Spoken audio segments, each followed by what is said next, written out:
Bismillahirrahmanirrahim.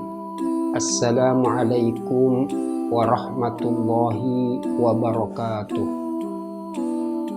Alhamdulillahi wa kafa.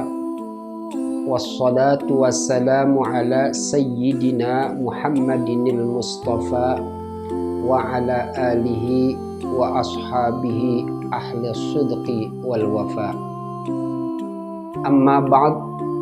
Yaqulullahu subhanahu wa ta'ala fi kitabihil azim. A'udzu billahi minasyaitonir rajim. Bismillahirrahmanirrahim. Kaifa takfuruna billahi wa kuntum amwatan fa ahyaakum thumma yumitukum thumma yuhyikum thumma ilaihi turja'un. Shadaqallahul azim.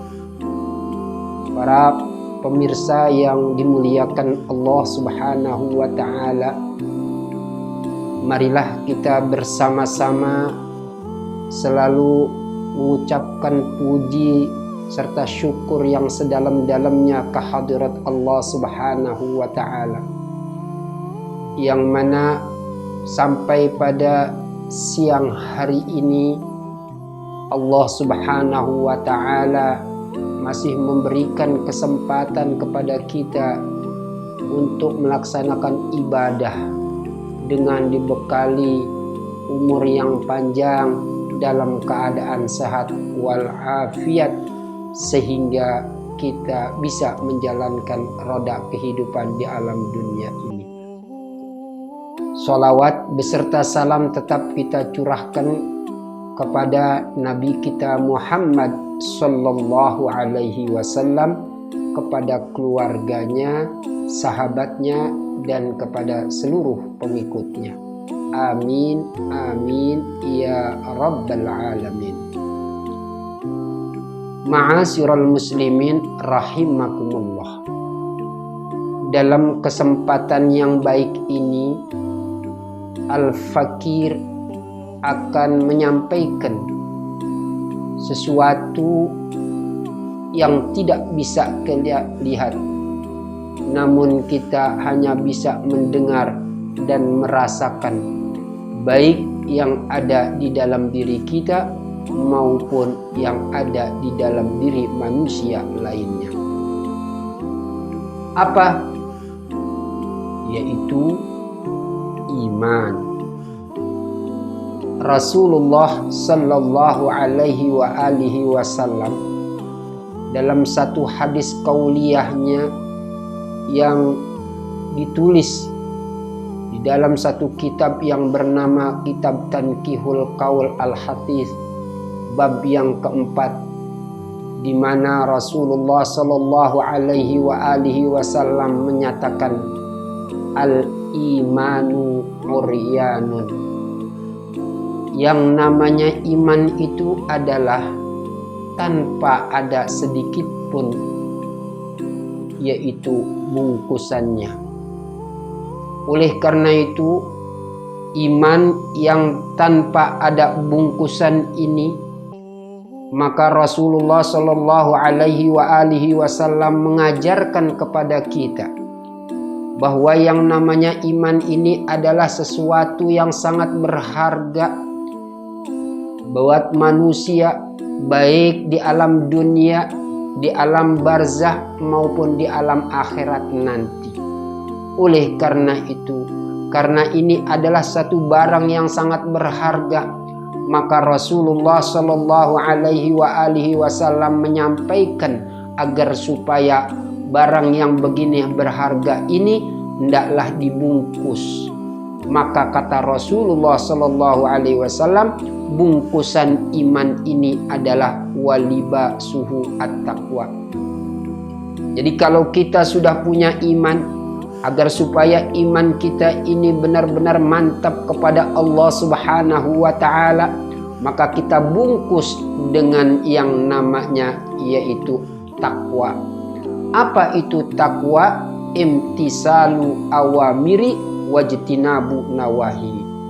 Kerjakan apa yang Allah perintahkan, baik melalui Al-Quran maupun Al-Hadis, baik yang berat maupun yang ringan, baik yang bisa kita lihat maupun yang tidak bisa kita lihat, baik yang bisa kita rasa maupun yang tidak bisa kita rasa, kalau itu semuanya adalah perintah Allah Subhanahu wa Ta'ala. Karena at-taqwa itu adalah merupakan bungkusan iman, mari kita kerjakan dengan sebaik-baiknya. Sebaliknya, yang namanya pekerjaan yang bukan menjadi bungkusan iman yang ada di dalam diri kita, di mana tadi Al-Fakir katakan bahwasanya iman ini adalah sesuatu benda yang sangat berharga, maka mari sama-sama kita tinggalkan sejauh-jauhnya apa yang dilarang oleh Allah Subhanahu wa Ta'ala, baik melalui Al-Qur'annya maupun hadis-hadis Nabi kita Muhammad sallallahu alaihi wasallam.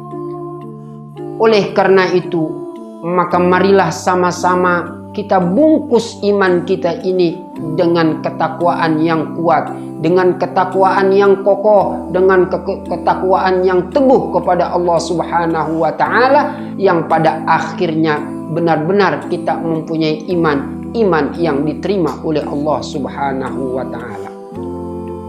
Setelah itu, maka Rasulullah sallallahu alaihi wasallam melanjutkan hadis qauliyahnya, yaitu wasamratuhu al-ilm, buah daripada orang yang punya iman yang sudah dibungkus oleh ketakwaan kepada Allah yang kokoh, maka nanti akan menghasilkan buah yang namanya al-haya, yaitu malu. Sekarang kita lihat orang sudah banyak yang malunya berkurang, bahkan tidak ada malunya. Mereka seenaknya mengatakan yang namanya ajaran agama Islam ini adalah ajaran agama yang tidak sesuai dengan ajaran orang-orang yang hidup di saat-saat sekarang ini. Mereka melecehkan ajaran agama, mereka tidak mau mengikuti agama, tapi mereka mengaku bahwa agama yang dianutnya adalah agama Islam. Ini namanya manusia yang tidak mempunyai ilmu agama, saudara. Maka kata Rasulullah sallallahu alaihi wasallam, inna min asratis sa'ah, sesungguhnya detik-detik berakhirnya dunia ini, yang namanya langit akan dihancurkan, bumi akan dimusnahkan, yang kita kenal dengan bahasa hari kiamat. Ini sudah ada tanda-tandanya. Yang pertama adalah Allah Subhanahu wa Ta'ala mengangkat ilmu-ilmu yang baik, ilmu-ilmu yang murni, ilmu-ilmu yang selalu mengajak manusia untuk senantiasa meningkatkan keimanan dan ketakwaan kepada Allah Subhanahu wa Ta'ala melalui orang-orang yang Allah anugerahkan ilmu tadi. Kita baru saja ditinggal oleh guru-guru kita. Yang pertama adalah Syekh Ali Jabir, seorang ulama yang selalu mengajarkan umat agar supaya selama hidupnya tidak boleh lepas dari Al-Quran.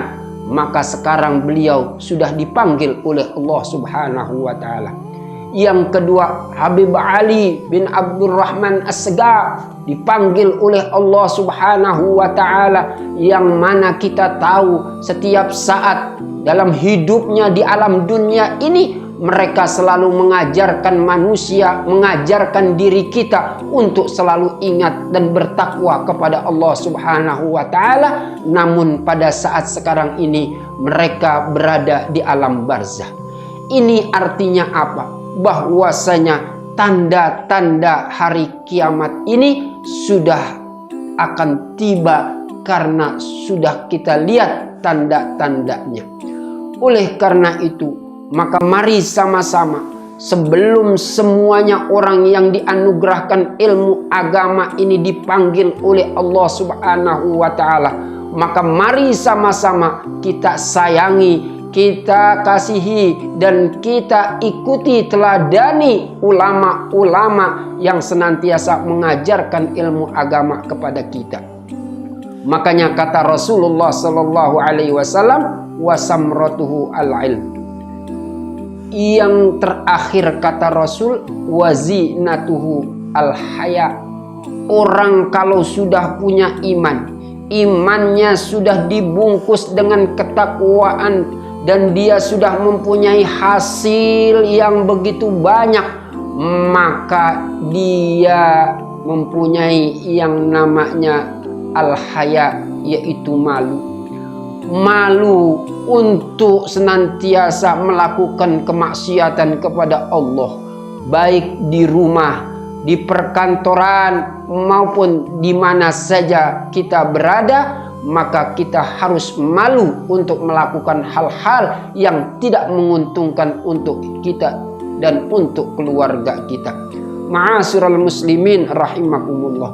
Oleh karena itu, di saat-saat kita hidup yang sekarang ini kita sama-sama merasakan, maka tidak ada jalan keluarnya. Yang pertama adalah kuatkan keimanan dan ketakwaan kita kepada Allah Subhanahu wa ta'ala.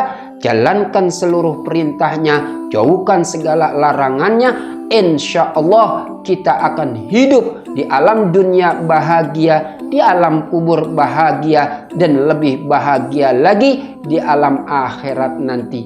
Inilah yang dapat Al-Fakir sampaikan dalam kesempatan yang singkat ini. Mudah-mudahan apa yang Al-Fakir sampaikan ini benar-benar dapat menggugah diri kita, agar supaya kita selalu beriman, bertakwa kepada Allah Subhanahu wa ta'ala. Demikianlah, wassalamualaikum warahmatullahi wabarakatuh.